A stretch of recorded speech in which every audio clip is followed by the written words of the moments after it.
msingi wa jengo la shule ya Jumapili leo tarehe 17 mwezi wa 5 mwaka 2026 katika jina la Baba, Mwana na Roho Mtakatifu.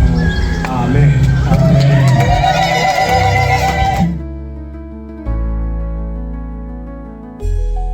Kanisa ni chombo cha huruma. Tunaweza kuwa na ibada nzuri, tunaweza kuwa na mipango mizuri, lakini bila ya upendo na huruma yetu haitakuwa na nguvu mbele za Mungu.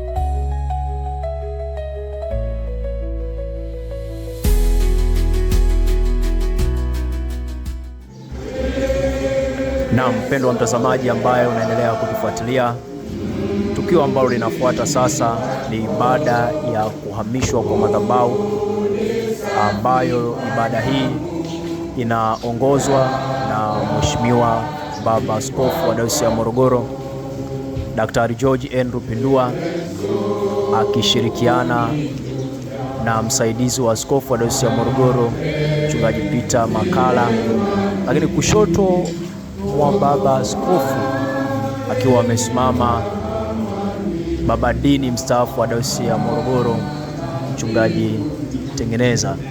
Lakini ibada hii kama ambavyo unashuhudia imehudhuriwa na wachungaji mbalimbali pamoja na wakuu wa majimbo.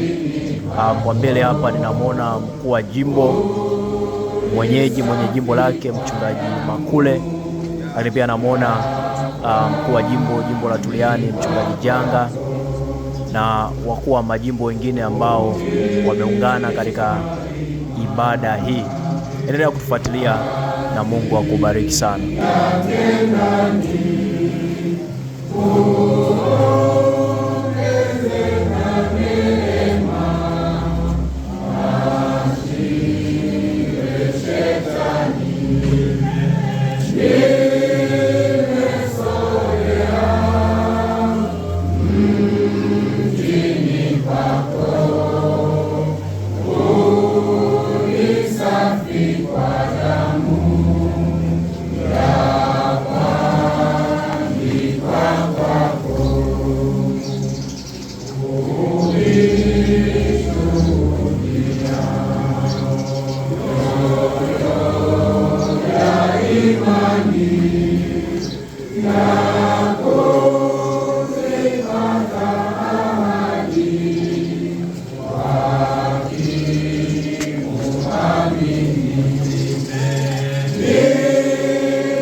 Wapendwa wa Kristo wote wa usharika huu wa usharika mteule wa Ebenezeri,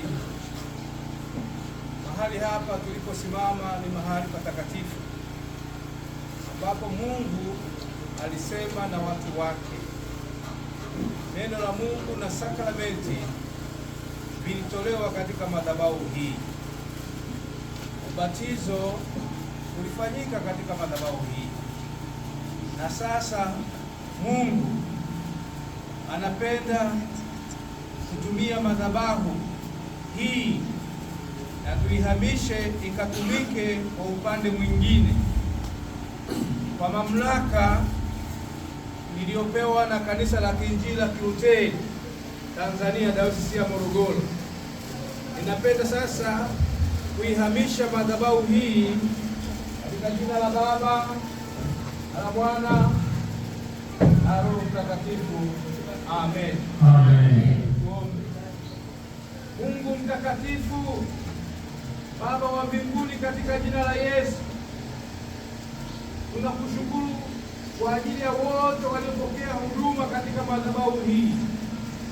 Na sasa Mungu, uso wako tunauhamisha mahali hapa, ukaseme na kanisa lako la usharika mteule wa Ebenezeri katika madhabahu mpya ambayo inaenda kuwekwa wakfu leo.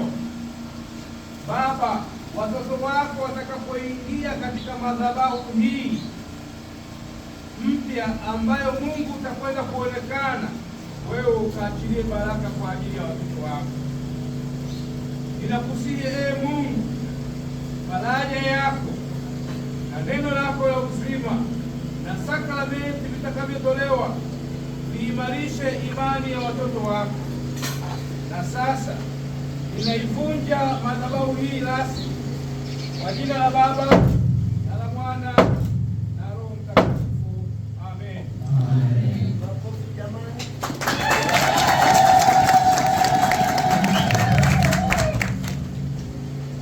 Na sasa naikabidhi Biblia hii naikabidhi Biblia hii ambayo ni neno la Mungu itakalowekwa katika madhabahu mpya, ili ikawe faraja na matumaini kwa watu wake. Amen. Sasa nauhamisha msalaba huu ambao sasa utawekwa katika madhabahu mpya kwa ajili ya matumizi ya neno la Mungu, katika jina la Baba, Mwana na Roho Mtakatifu. Amen. Amen.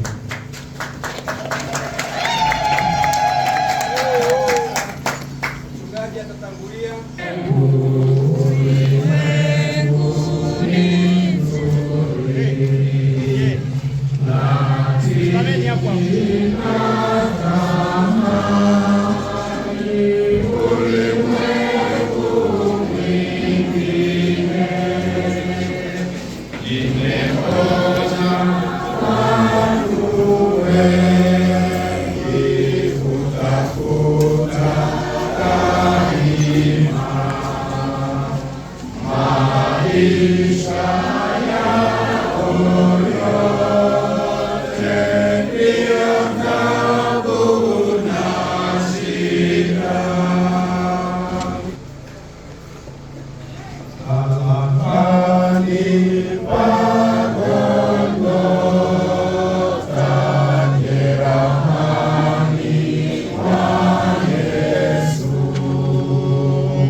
Ibarikiwe madhabahu hii, mahali ambapo sala zitatolewa, nayo sakramenti ya mwili na damu yake Yesu Kristo itapokelewa na watu wote.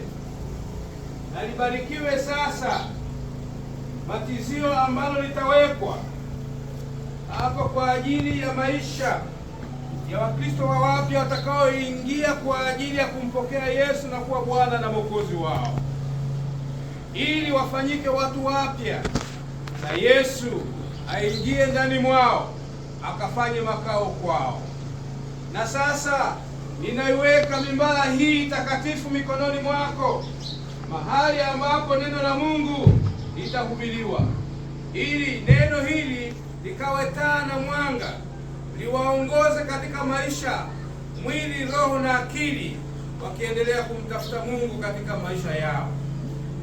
Na sasa, Mungu uliye mtakatifu, tunaomba mahali hapa pakawe mahali pako, na uso wako ukawe mahali hapa. Nami sasa kwa mamlaka ya jina la Yesu ninatangaza mahali hapa kuwa ni mahali pako Mungu, ili wewe ukaonekane na watoto wako wakapate kusikia sauti itokayo kwako juu mbinguni. Na iweka sasa wakfu madhabahu hii katika jina la Mungu Baba, Mwana na Roho Mtakatifu. Amen.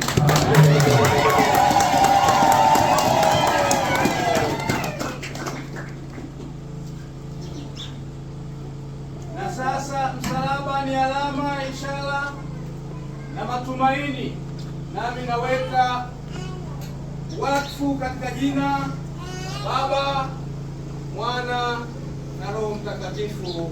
Amen. Tuombe. Mungu uliye mtakatifu, Baba wa mbinguni, katika jina la Yesu tunakusihi kwa ukuu na kwa uweza wako, mahali hapa pakawe mahali pako, uso wako ukawe mahali hapa, neno la Mungu litakalohubiriwa na sakramenti ya Bwana itakayotolewa na ubatizo watakaobatiziwa mahali hapa paimarishe imani na matumaini ya kukutegemea wewe, watoto wako. Na wewe mwenye Mungu ukaseme na watoto wako siku zote, ukijenga na kuimarisha imani yao hata uzima wa milele, kwa Yesu Kristo Bwana na Mwokozi wetu. Amen. Basi kwa sala hiyo natangaza kwamba sasa madhabahu hii imewekwa wakfu kwa matumizi ya kanisa la Ebenezeri, na Roho wa Mungu yuko mahali hapa.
Mpendwa mtazamaji, karibu sasa uweze kusikiliza ujumbe wa neno la Mungu ambao unatolewa na Mheshimiwa Baba Askofu wa Dayosisi ya Morogoro, Daktari George Andrew Pindua.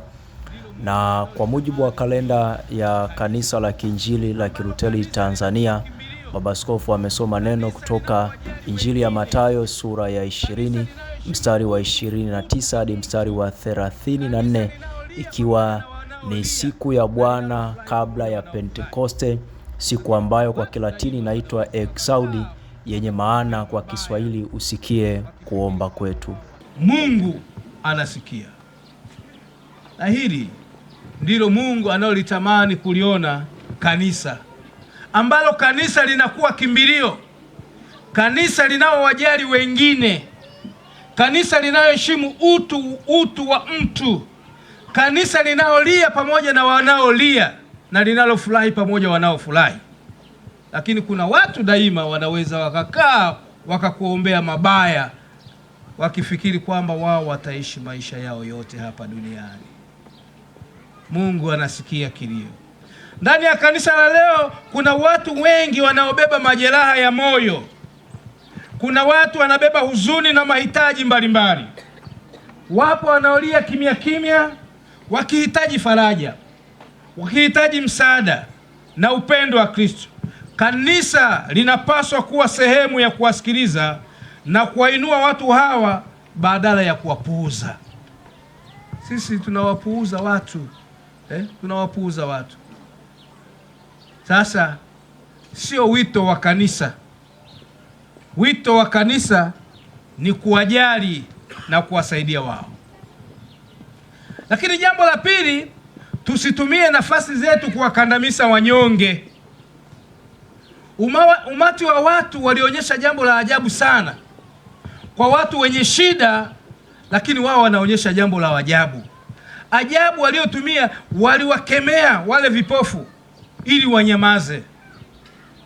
Lakini wanapowakemea wanyamaze, wao hawana suluhisho la mahitaji yao, la shida zao, ya tabu yao. Hawana suluhisho. Wao wanamuona Yesu ni suluhisho la shida yao. Ndiye atakayewatibu kulingana na shida yao. Wanamlilia, wanamueleza shida yao. Hawa wanawanyamaza. Hii inaonyesha ya kwamba wakati mwingine waliokuwa karibu na Yesu waligeuka kuwa kikwazo kwa wenye uhitaji. Hata leo jambo hili linaweza kutokea ndani ya kanisa pale watu wanapotumia nafasi zao vibaya. Sasa sisi wachungaji tumepewa nafasi ya kulisha na kuchunga kundi la Mungu. Wakristo hawa wanapopata shida, mahali pa kukimbilia ni kwa wachungaji wao wa kiroho ili wawasaidie. Lakini muda mwingine inawezekana sisi ambao tumeitwa, tunaokaa karibu, tumekuwa kikwazo kwa wengine wasimuone Mungu. Wito wetu si kuwakandamiza. Wito wetu si kuwanyanyasa. Tunaitwa na Yesu mwenyewe, mwenye kanisa, kuwasikiliza wenye shida ili wamuone Mungu aliye hai. Wengine hutumia mamlaka zao, fedha zao, elimu na vyeo vyao kuwadharau walio dhaifu. Kuna watu wengine wamekosa huduma tu kwa sababu tu ya hali yake aliyokuwa nayo. Mwingine akiingia mahali anaambiwa kaa kwenye mstari, lakini kuna mwingine kwa sababu ya status aliyokuwa nayo anapita kwa sababu ya cheo chake. Kuna wengine hata katika hospitali zetu wameitwa kuwa vyombo vya kuwahudumia watu, lakini kuna wengine walitazama kwa jicho la kipekee. Mungu anataka kutukumbusha jambo la msingi sana. Mamlaka, fedha, elimu, utaalamu na vipawa tulivyokuwa navyo tusitumie kwa ajili ya kuwadharau wengine. Huwafanya masikini wajione hawana thamani mbele za watu. Lakini Yesu anatufundisha tofauti kubwa sana. Yesu hakuwafukuza wale vipofu wala kuwanyamazisha, bali aliwasikiliza. Na hii ndio lugha ya Yesu. Njooni kwangu ninyi nyote msumbukao na wenye kulemewa na mizigo, nami nitawapumzisha. Hii ndio lugha ya Yesu ya kupumzisha watu ambao wana mizigo mikubwa. Neno la Mungu linatukumbusha katika Injili ya Mathayo 23:11, aliyekuwa mkuu kwenu atakuwa mtumishi wenu. Hivyo uongozi wa Kristo si nafasi ya kujitawala kwa mabavu, bali ni nafasi ya kuwahudumia watu wa Mungu kwa upendo na kwa unyenyekevu. Mliopewa nafasi kwenye jumuiya, mliopewa nafasi wazee wa kanisa, mliopewa wachungaji, wakuu wa majimbo, askofu, hata viongozi katika taifa hili, wao kazi yao ni kuwahudumia wengine. Tumeitwa kuwa watoaji huduma. Mungu anahitaji unyenyekevu na wala si vitu vingine, kuwapenda wenye shida. Kanisa halipaswi kuwa sehemu ya mateso kwa waliodhoofika, bali liwe mahali pa faraja na matumaini. Mungu hapendezwi na watu wa Mungu wanaotumia nguvu kuwatesa watu wengine. Mungu anataka Wakristo wenye moyo wa huruma na haki. Leo hii hata tumekaa hapa, tunao mabinti wanaotusaidia majumbani mwetu. Wengine wamepata mateso makubwa sana, lakini kwa sababu tu ya hali aliyokuwa nayo, ametoka kijijini anakuja anakusaidia. Tena mwingine anamlea baba yako, lakini huyu anayemlea baba yako wewe unapata nafasi ya kufanya kazi zako vizuri, lakini unamnyanyasa huyu. Watu wamejaa roho za kikatili na za kinyama. Ubinadamu haupo, utu hauko. Watu wanaishi katika hali ya kusengenyana, ya kudharauliana, ya kutukanana. Hawa ni binadamu. Lakini nataka niwaambie, tukijaa na moyo wa upendo wa Kristo, maisha yetu yanabadilika. Na Mungu akiingia ndani yetu, hawezi kukuacha kama ulivyo. Ni lazima maisha yako na maisha yangu yabadilike. Kanisa hili ambalo Mungu ametukabidhi, na wito wa Mungu wa leo tunaojifunza kupitia vipofu hawa, litukumbushe kujifunza kutenda mema. Takeni hukumu, mkemeeni mwenye kuonea.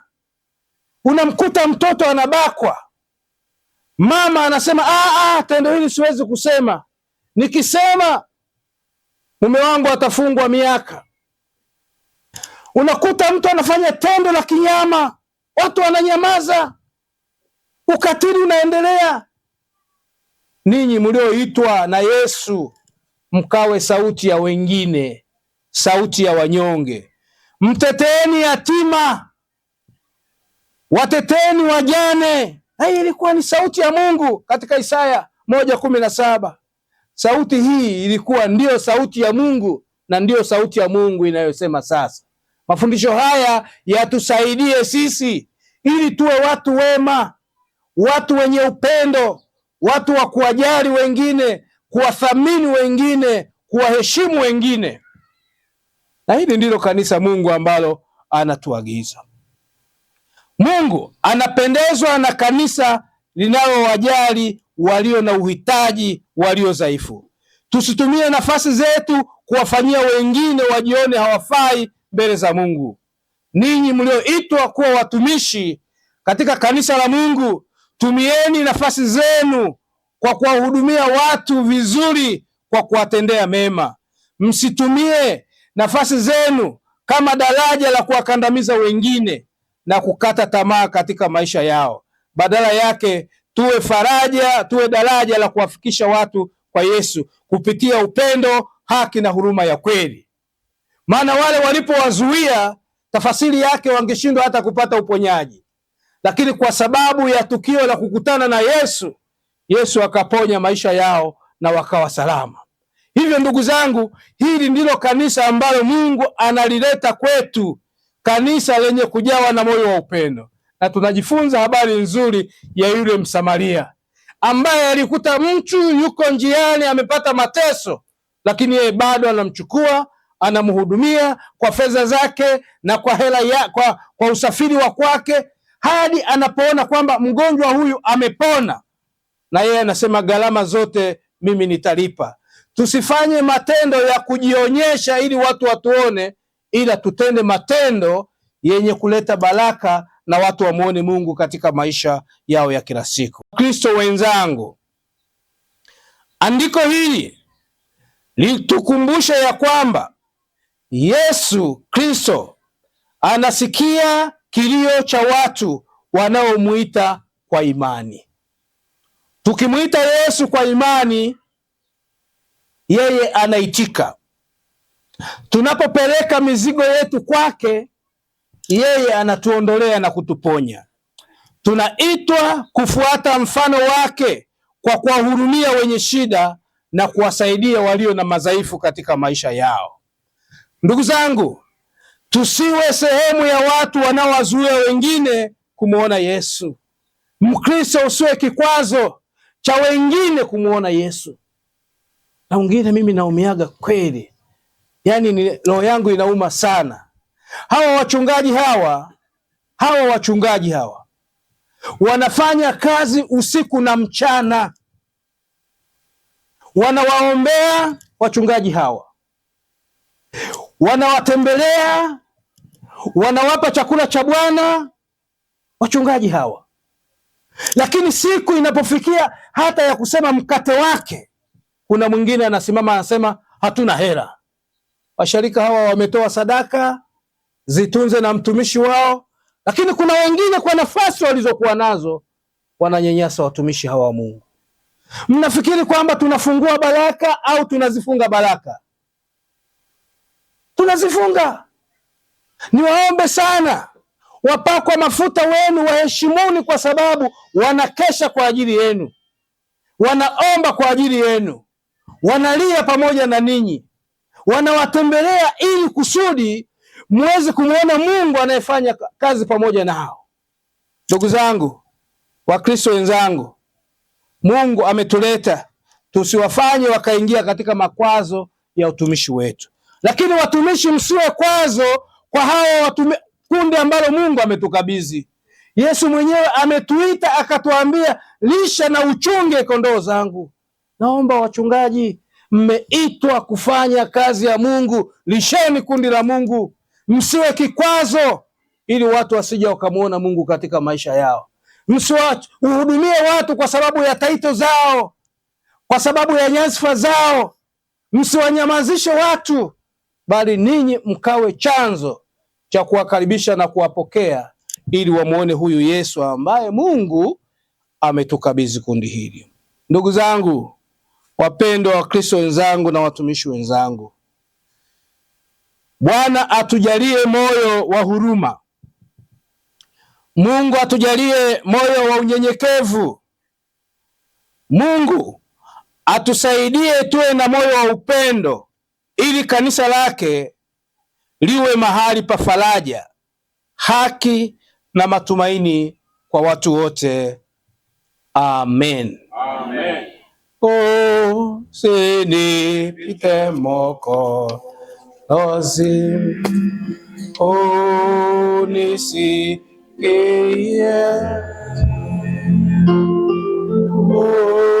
unapozuru wengine, usinipite. Na mimi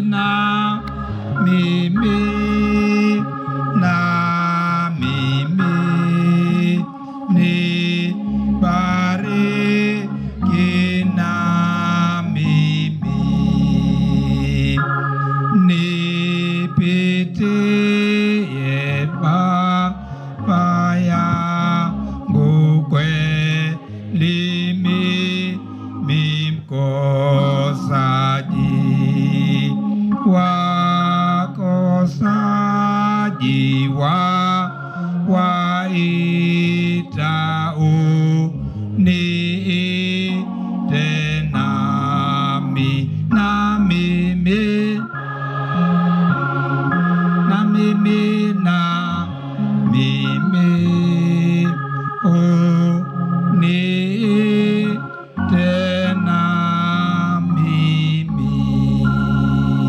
Tuombe. Mungu mwenye neema na rehema, umetupa fadhili nyingi. Kwa hiyo twakusihi uyapokee matoleo ya watu wako katika upendo wako, yatume yalete matunda ya kiroho, ili ufalme wako uenezwe hapa na popote duniani, kwa Yesu Kristo mwana wako na Bwana wetu. Amen.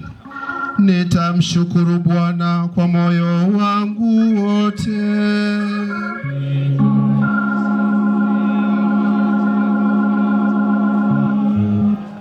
Nitafurahi na kukushangilia wewe.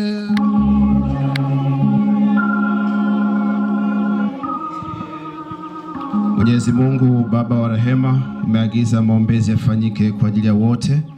Tunakuomba liongoze kanisa lako takatifu lidumu na kukua katika umoja na ushuhuda wake ulimwenguni mote. Imani yetu izidi. Tunaiombea serikali yetu, uipe neema, ituongoze katika mema yote. Nchi yetu iwe na amani, na tuishi katika amani na kuwa na mafanikio na kubarikiwa katika kazi zetu, tusipatwe na mabaya.